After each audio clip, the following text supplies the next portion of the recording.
時丸田中のモーニングレディオ。皆さんおはようございます。時丸です。今日は12月14日土曜日。時刻は朝の8時30分になります。おはようございます。今日は、南知多町からお送りしています。今ね、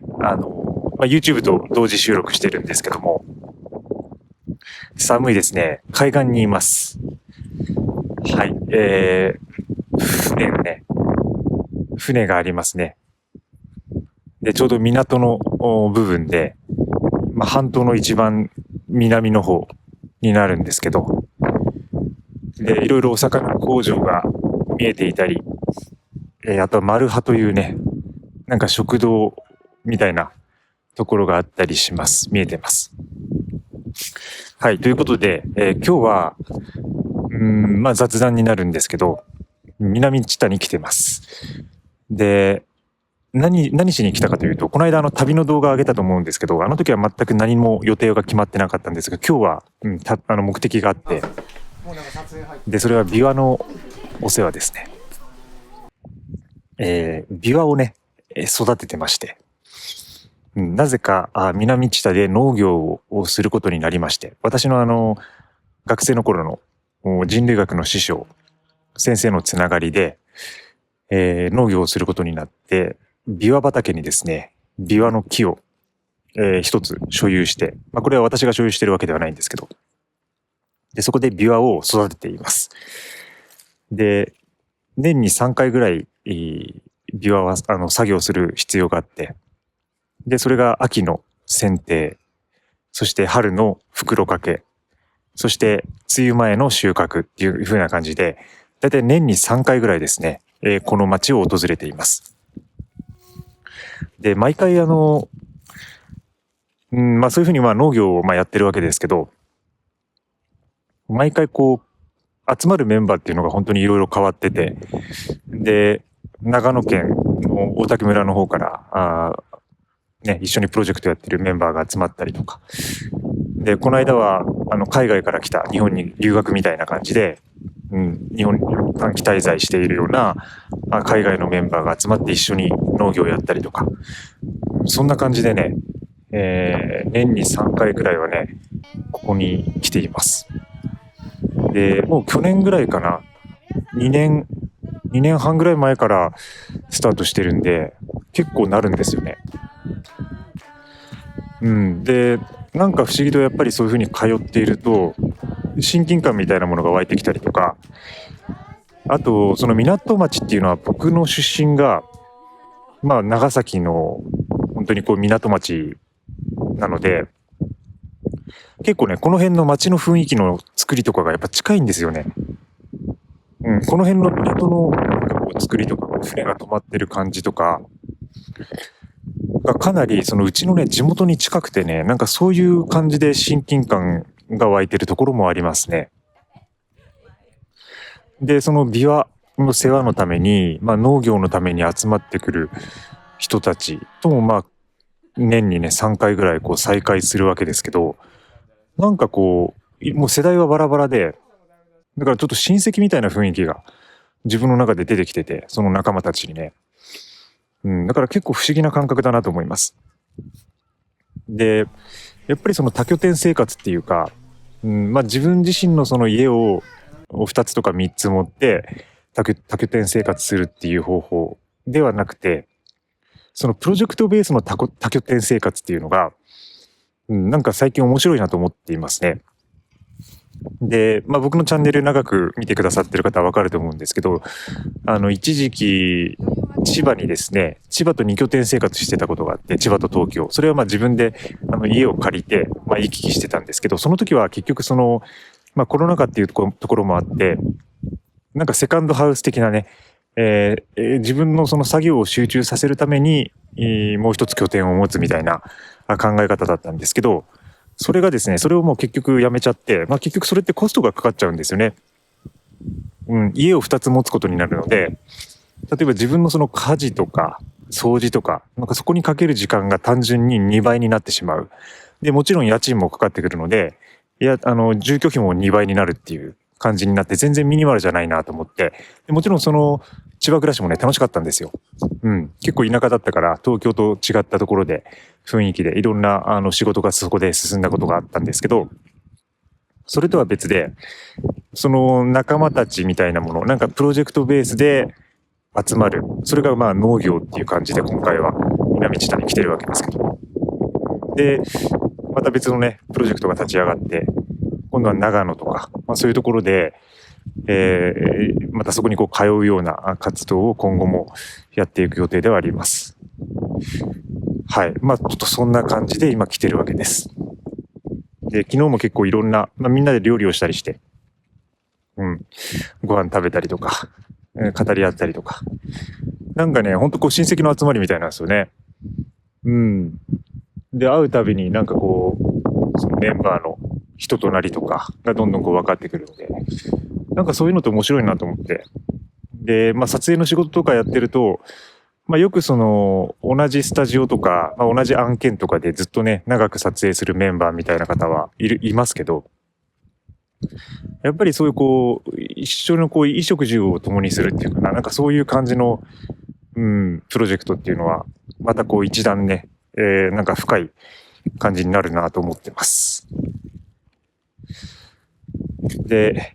ちょっとじゃあ、ここでちょっと今日の一曲参りましょうか。じゃあ今日は、ちょっと明け方、夕暮れの曲って感じですけど、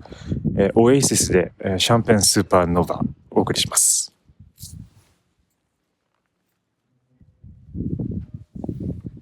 はい、聞いていただきました。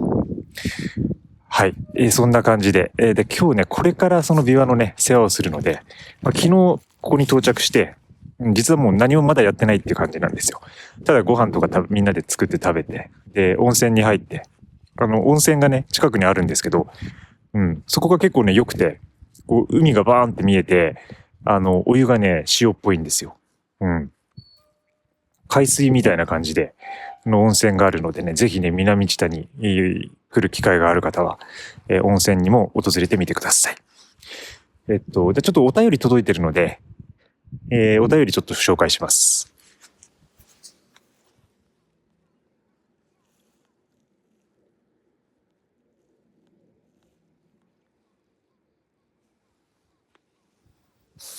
ちょっとね、外でね、今日聞きづらいとは思うんですけど、すいませんね。これね、ポッドキャストでくれてるかわかんないんですけど、DM でいただいてて、またコダックのカメラの話ですね。海外の方で英語でいただいてるんですけど、FZ45 の設定どうしてるかと。で、自分でやってみても、時丸のようなカラーが出せないって。で、どういう風なセッティングしてますかってことなんですけど、で、これ何度も答えてて、もうセッティングはジャストスタンダードにしてます。で、初期設定から何も変えてなくて。で、もちろん、あれですよ。撮影の設定とか、モードとかは変えますよ。その都度マニュアルにした。マニュアルであれできなかったな。P か。プログラムモードにしたりとか、絞り優先にしたりして撮ってますけど、そのカラー、色の設定に関してはほとんど変えてない。何も変えてない。で、ホワイトバランスをたまに変えるけど、基本的に O とか、あと太陽光かな。っていう感じで撮影をしています。だから、何も変えてないよってことを伝えていますね。で、あとは、ライトルームか。ライトルームで後編集をして作っていますってことです。はい。大体僕はもうそんな感じですね、最近はね。で、ほとんどローで撮ることももうないですし、JPEG でバーンって撮って、で、それを編集するって感じにしています。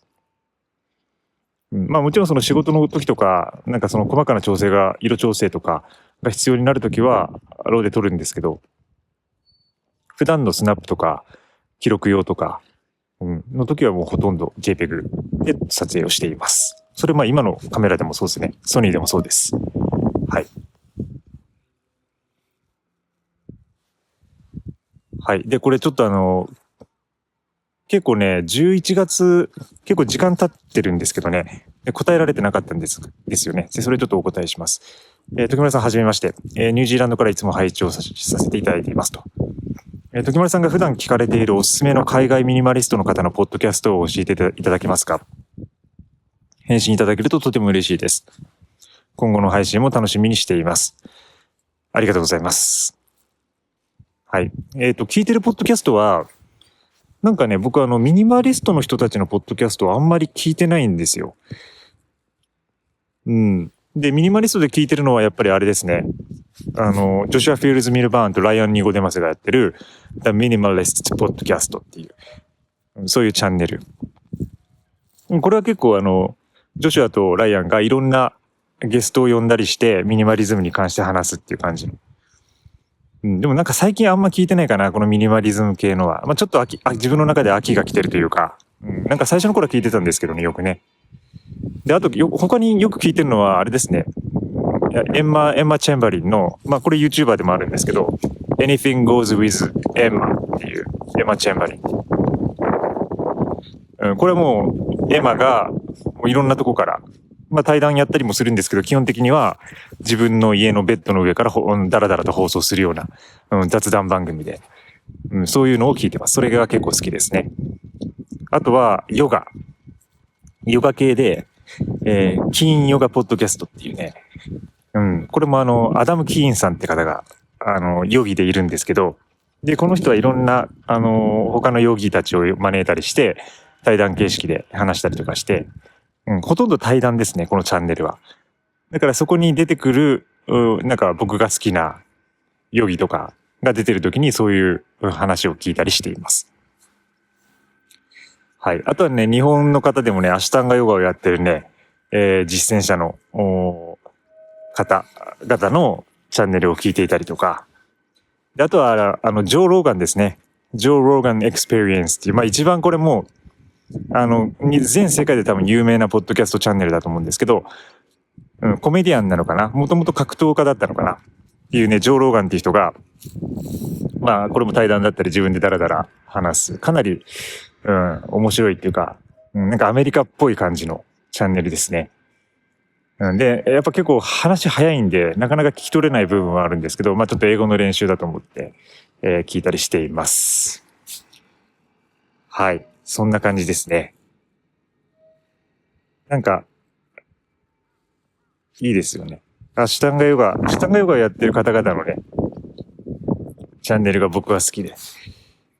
やっぱこう更新してくれてるとは僕もちょっと頑張らなきゃっていうか、なんかそういう気持ちになるし、で、そのキーンのチャンネルでも結構いろんなヨギたちの話を聞いて、自分の練習のモチベーションを上げたりとか、しています。だいぶ太陽が上がってきました。でも今日ちょっと曇りっぽくて、ちょっと寒いかもしれないね。はい。ということで今日はこのくらいで、南知多からお送りしました。それではまた次回の放送で。